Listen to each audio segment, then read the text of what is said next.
Good morning, Facebook friends. Helen Archontou here, CEO of the YWCA of Northern New Jersey. Happy Monday. It is a new week, and a new week means this week it means 5 episodes of YWTV. We've got one for you every day this week, and they're all very important topics, starting with today. It's as you know, YWTV is about engaging and inspiring and educating people, and today we want to continue educating you on a very important topic. For those of you that don't know, October is Domestic Violence Awareness Month. And we felt it was very important to take this opportunity before the month ended to bring some attention to this issue that, we work very closely with DV victims in our program as well because of our sexual violence program. So we understand this issue and also understand the importance of making sure our community knows the resources in our community and also understands the statistics and knows where to get help. And so Domestic Violence Awareness Month was first declared in 1989, and it has always been a time to acknowledge survivors and be a voice for its victims. This morning, I'm so grateful to have Executive Director of Center for Hope and Safety, Julye Myner, with us. And she will share some information about domestic violence and the impact that it has both on the mental and physical health of women and their family members. We really appreciate Julye making the time today. We know that this is Domestic Violence Awareness Month, and as such, they are very, very busy. And for those of you that don't know, the same way that every county has a sexual violence program that is state designated, every county has a domestic violence program that is state designated. And Center for Hope and Safety is the state designated program for Bergen County. There's other programs that support survivors, but this is the state designated program. And so it's so important that we have Julye here to be able to talk about this issue, but as well as to talk about the services that are available at Center for Hope and Safety. So on an average, nearly 20 people per minute are physically abused by an intimate partner in the United States. And during 1 year, this equates to more than 10 million women and men. That is a staggering number. Statistics are always alarming to hear, even if you are, in this field and do this work. And as I said, we work very closely. Our healing space, our sexual violence resource center, works very, very closely with Julye and her team. Julye and I have, known each other a very long time, and our programs have been aligned and worked together way before either of us joined our organizations. And that is because of the close link that occurs between these types of gender-based violence. So before we jump into this topic, I want to share a little bit of information with you about Julye. She has been in the field of human services for over 23 years as a clinician, a researcher, a grant writer, a program developer, and administrator. She is the executive director at Center for Hope and Safety, which some people may know as its former name, which was Shelter Our Sisters. And it's a nonprofit organization dedicated to assisting victims of domestic violence, including children. Julye and her team turn fear into safety, helplessness into strength, and isolation into hope.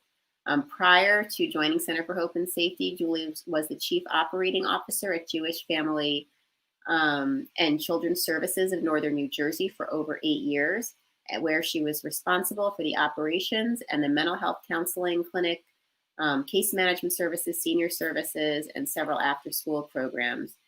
She holds a PhD in clinical psychology with proficiency in ecosystemic clinical child psychology. Welcome, Julye. Thank you for making the time to join us on this Monday morning. Thank you, Ellen, and thank you for having me come to your show today to speak about domestic violence, Center for Hope and Safety, at a very critical time. I'm happy to be here and engage the community in the challenge that we currently are facing and will be facing for many more months to come. So I greatly appreciate that. Of course. And just for those of you watching, just so you can see throughout this broadcast and in the comments, we will have the website for Center for Hope and Safety and the 24-hour hotline for anyone who needs to get some support around, or has questions or would like some support and resources around domestic violence services, that number is 201-944-9600. Julye, before we jump into kind of talking about the issue, I thought for anyone who may not be aware of the scope of services that are within Center for Hope and Safety, could you speak about that a little bit? Because, I think it's really important for people to know this tremendous resource we have in our community if for some reason they don't. Absolutely. The organization has been in existence for almost 45 years, and has been expanding from the moment of its inception. We began with a safe house. We have the ability to provide safe shelter to up to 40 women and children at any given time in our safe house. And in addition to that, we have our Transitional Housing program, which is a program that provides the opportunity of our residents from the safe house have more time to rebuild their lives. Bergen County is a very expensive county in which to live, and we want to make sure that our clients, once they leave our safe home, do not have to return to an abusive situation to remain self-sufficient, to sustain themselves and their children independently in Bergen County. So our transitional housing program, which consists of 5 dwellings throughout our county, provides up to 2 years of housing when our clients are able to engage in financial literacy, college, engage with a career counselor, and find a pathway that will allow them to be financially self-sufficient, to be economically strong. In addition to our residential program, we have a very large community service program that works with victims as well as survivors who are residing independently. Our services are quite extensive. We provide risk assessments. We do safety evaluations with our clients, safety planning. We also have a pantry where we have food, toiletries, other basic necessities to support our clients in their when they're challenged with poverty and trying to remain independent. We connect them to an array of community programs, including the YWCA, to make sure that they have a host of services in the community to hold them strong. We also have a program called Project Child, and that works with children and the non-offending parent. Project Child is a 1-year program. It consists of 6 months of individual creative arts therapy, in addition to 6 months of creative arts group therapy. It's an evidence-based program that has shown to be extremely effective in helping the children as well as the family unit heal from the trauma of the domestic violence that they experienced. We work very closely with the Division for Children and Families, especially their local child welfare offices. We have an employee that is housed in each of our 2 local offices to make sure that any case that comes in is assessed for domestic violence, and then we are able to consult with the staff there to make sure that the DV victims are connected to our services or other services that may be of value to them. And we have our legal team that came on board, 4 years ago, I believe. And we now have 3 attorneys on staff and 2 legal administrators. And that has really transformed our ability to serve our clients effectively by providing immediate restraining orders as needed, addressing child custody issues, child support issues. We are able to do some divorce work as well as some immigration work. So that service being in-house has been transformational and greatly of great importance for our clients. Our hotline is accessible to all 24 hours a day, 7 days a week. Anyone can call our hotline, whether you're concerned about a loved one or you believe you may be a victim of abuse.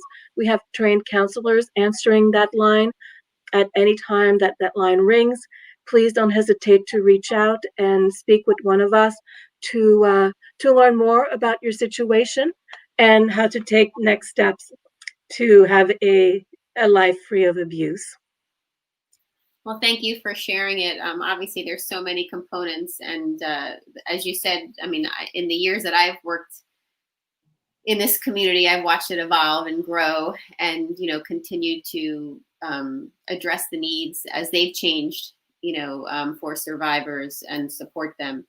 And I'm so grateful that we have you guys in our county.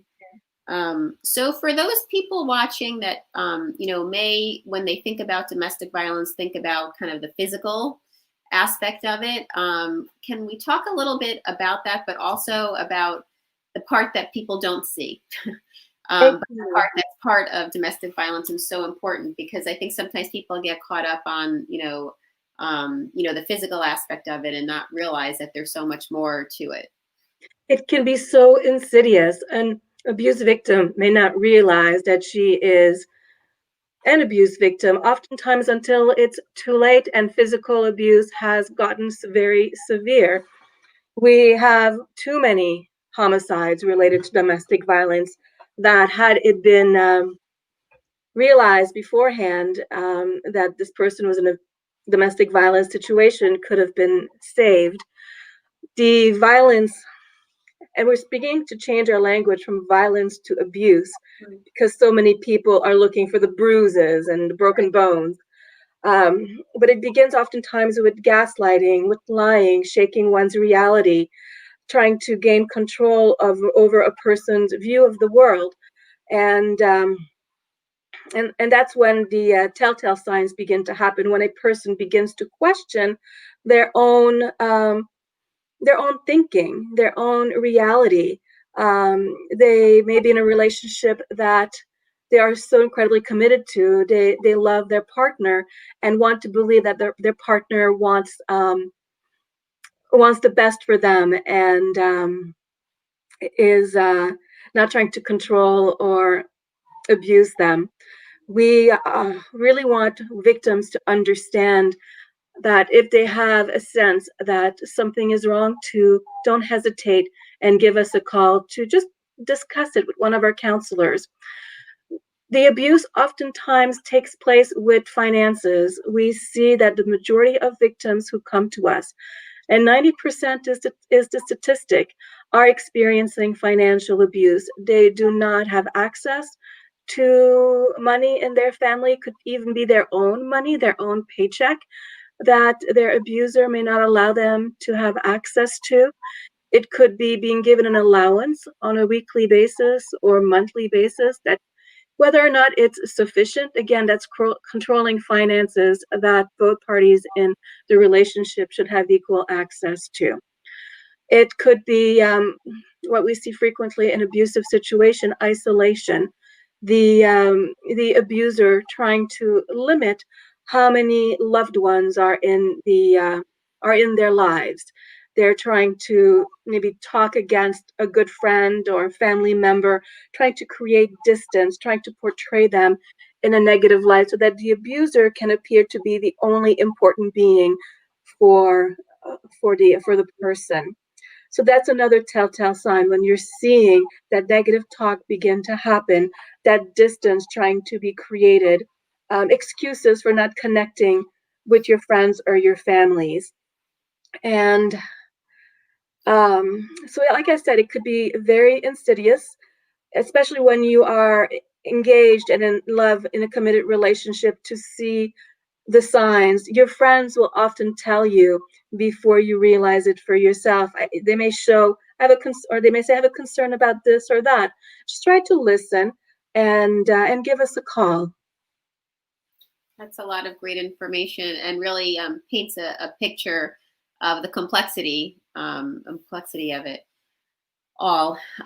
You used the term gaslighting, and although I know what the term means, I'm wondering if it's a term that we've been hearing more recently, more of, but our viewers may not understand what it means, or could you share a little bit about what gaslighting is? Mm-hmm. It's complex. The basic of it is that when you are being robbed of your own sense of reality, as a mean for the person who is the gaslighter to gain more power and control. They would like to be able to control the narrative, even though that it's not the truth. They would like to be in charge of the reality in whatever way they make it to be, as a mean of being the person to control the reality, control the other person. It's very uncomfortable when you are experiencing gaslighting because you are questioning what is true and what isn't. The gaslighter is presenting sometimes a complete opposite scenario of what you thought was reality. And then you begin to question whether or not you perceived and experienced accurately. And we've seen a lot of people have been quite troubled by and lost self-esteem and and the ability to make proper assessment of their own life situations because of the impact of powerful gaslighting. The abuser, the gaslighter, really tries to own that reality for you. And by shaking one sense of reality, it's also a mean for the gaslighter to also be the anchor for the victim to rely on as a way of feeling more grounded in reality by being grounded with the gaslighter. Maybe you can add a little bit to this, Ellen, from what you know and what you've read, but it's a very No, I think you explained it very well. And I think that, I just ask that you share it because, again, it's a term that we use in the field, but I sometimes wonder if people in the community understand it, but it's so prevalent. It is so prevalent, and it definitely is something that starts and grows, over time, and, really puts the person who's on the receiving end of it, into a headspace that is so questioning and, as you said, impacting their self-esteem that, they're not able to get their bearing. So I'm grateful that you shared that detail. So obviously this is a really complex issue and a challenge to support survivors through this time in normal conditions, right? Whatever normal is, but in our regular existence. But now with COVID and how COVID has hit, how are we and how are you managing and supporting individuals impacted by domestic violence at this time? Yes, it has been indeed quite a challenge. In March, when we were at the height of the pandemic, we became very concerned because we knew that with the isolation, the stress, the ensuing economic stress, and the abuse, people being trapped at home with abusers behind closed doors, it was a perfect storm for domestic violence. Domestic violence has often been called the silent pandemic that has been going on for such a long time. And now that we are in the throes of this COVID-19 pandemic, it is fueling the domestic violence pandemic. And we are trying to raise that awareness. Even more so because what we saw in March was a decrease in the number of people calling our hotline for help. March, April, our hotline calls dropped significantly. It was just about silent. We also learned from our Attorney General that domestic violence reports statewide dropped dramatically. They were about half what they had been the prior year. All of us knew in the field that domestic violence did not disappear, that it had gotten worse, and victims were literally trapped in their homes, unable to reach out safely for help. They had hunkered down with their abusers, trying to find the best way to survive their situation. We quickly reached out to a PR firm to get some professional help in doing a outreach to victims, to try to get them to connect with us in the safest way possible, letting them know that we were still present, that our doors were open, that the stay-at-home order did not mean that they had to stay in an abusive relationship. And the PR campaign started, and we began to see more people call our hotline. And then the stay-at-home order began to lift, and immediately we had an incredible surge in calls. Victims were finally reaching out to us and coming to safety at our safe house. What we also noticed with the increase in calls was the increase in intensity and severity of the calls coming to us and of the abusive situations. We had too many calls during which our victim calling to us was actually physically abused during the call. The calls were ended abruptly. It was very difficult. Our staff has experienced a lot of trauma in working with victims at a time when the abuse has been incredibly more severe. So we have been welcoming for many months now a higher number of clients into our safe house. Our census is the highest it has ever been. Our doors remain open. We are still doing our outreach campaign, trying to reach out to victims to let them know that we are there for them, that safety is within reach. And we also encourage victims who may feel trapped or believe they may be abused or suspect they may be abused to at least call our hotline and talk with one of our trained case manager to better understand your situation and what you can do to keep yourself safe. Calling us does not mean that you're ready to come to a safe house. We understand that this is an incredible big step to take, and we don't want to deter anyone from calling our safe house if they're not ready to take that step. Just give us a call and let us help you be safe in collaboration with you. Well, it's wonderful to know that the safe house is open during this time. People may not have, been aware of that. And I know from talking to you even prior to going live in the broadcast that, you have all your safety precautions in place to keep it, a safe environment as well for those that come to utilize it. Yes, early on in March, before the stay-at-home order was issued, we became very vigilant and implemented a very robust protocol to protect our safe house operations from COVID-19. We understood that those doors simply could not close. So we needed to do whatever we needed to do to maintain those operations going. And yes, so our residents are safe. I understand that it could be very uncomfortable to move into a congregate living environment at a time of pandemic. However, anyone who comes to the house has valued our safety protocols and have been safe, both from COVID-19 and from abuse. And they're beginning to rebuild their lives with the help of our counselors.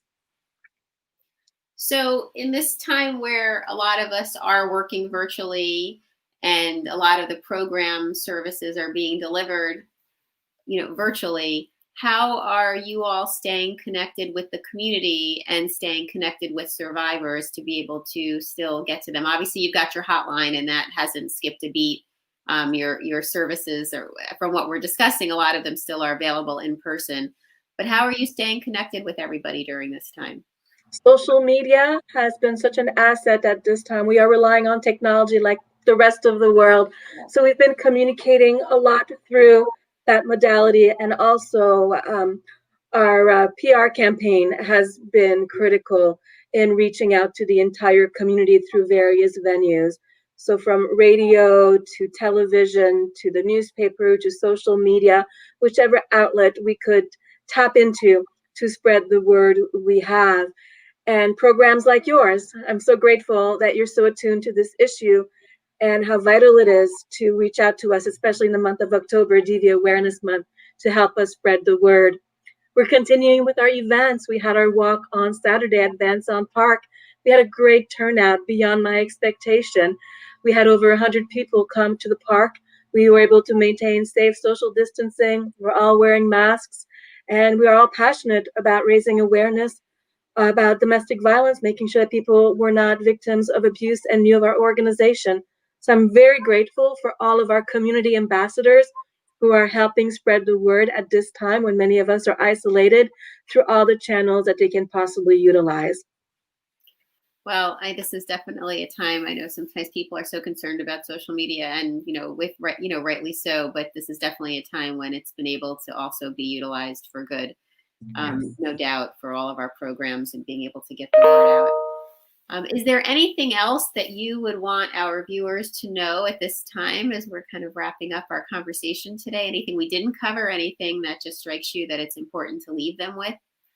I would like our the viewers to understand that although it feels like we've been going through this pandemic for a long time, we have a longer way to go to ensure that especially women will survive through this. I'm very concerned about red flags that have been coming up, such as the challenge women have had with childcare and um, the resulting exit of the workforce for so many women. We know that 4 times more women than men have left the workforce over the past several months. And in September, 900,000 women nationwide have left. And when a woman is no longer employed, it makes her more vulnerable and less likely to leave an abusive situation. And at a time when abusive situations are occurring more frequently and are more intense and much more difficult to manage one's safety within because of the economic stress that has been occurring and likely getting worse. And one more red flag, gun sales. Gun sales have increased dramatically from the start of the pandemic. And again, we've seen another surge recently. And gun ownership is lethal to domestic violence. So we are very concerned that in the months going forward, it'll be very difficult to keep victims of abuse safe. And we need all of you in the community to spread the word. Let victims know they are not alone. There's help in Bergen County. They can call our hotline. If they are out of Bergen County, there is also the national hotline that can be reached. So please reach out for help and let your loved ones know they can do so.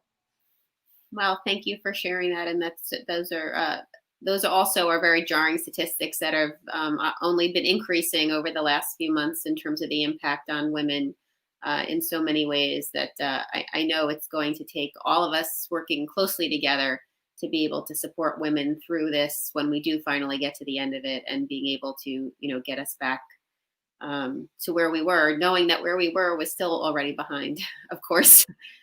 So, and also, I just want to share, with our viewers, just to remember that organizations like Center for Hope and Safety and the YWCA, we're all nonprofit organizations. We know this is a challenging time for everyone, but our resources are very challenged right now, and those resources are what keep our doors open. So I do encourage you to think about if you can help, please do help. The work that we are all doing is vital to keeping our community intact during this time. So please consider that. And I was so happy to see such a big turnout on Saturday for your event. And I think it only speaks to the fact that people know and understand, what an important organization we have in you, and how important it is to support our survivors in our community. Before we leave, I think I'd be remiss without just making sure that we share this for our viewers. We've talked so much about women, and obviously that's because women are mostly impacted. But we know women are not the only, and when we talk about women, people may think about adult women. I just want to make sure that people understand the scope of who is impacted by domestic violence, that it is younger girls, teens, as well in their relationships. And also, men and our transgender community are also impacted. Julye, is there anything you want to say about kind of the whole scope? Just so that, everyone knows that you are there for everyone in the community that's impacted. I just want to make sure that that's clear. I know that, but I want to make sure everyone watching knows it. No, that is extremely clear. And I'd like to add that older adults who are extremely vulnerable at this point because they need to isolate more, because they are more vulnerable to COVID-19, and they are often so incredibly dependent on the abuser. And it may not be a spouse, it might be a child, it might be a neighbor, it might be a nephew, a niece, whoever it is. But our older abuse are incredibly vulnerable, and I am not seeing them reach out for help. And I would like to galvanize more community support and making sure that our vulnerable older adults know that we are here for them as well. Well, folks, if you'd like to learn more about the work at Center for Hope and Safety, it's also a wonderful place to volunteer your time in addition to all the other ways that you can support it.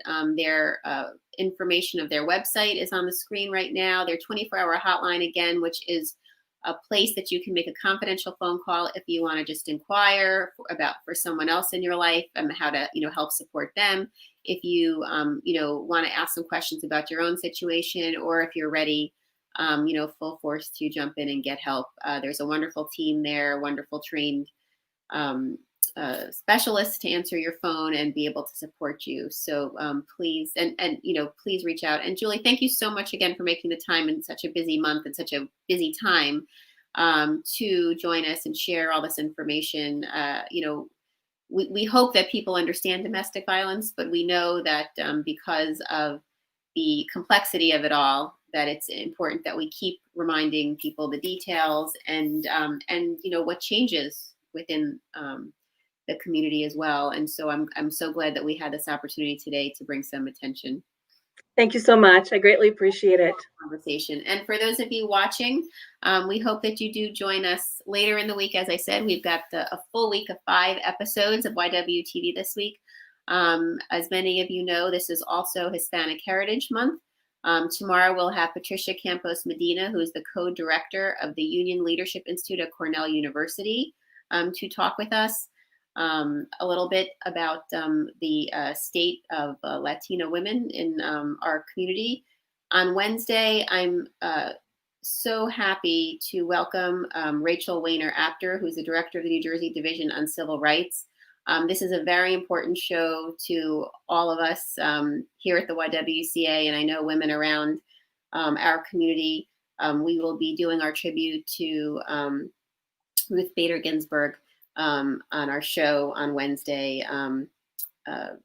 Rachel was one of her clerks, and will share, her personal experience. And so we're so excited to have that opportunity to talk with her.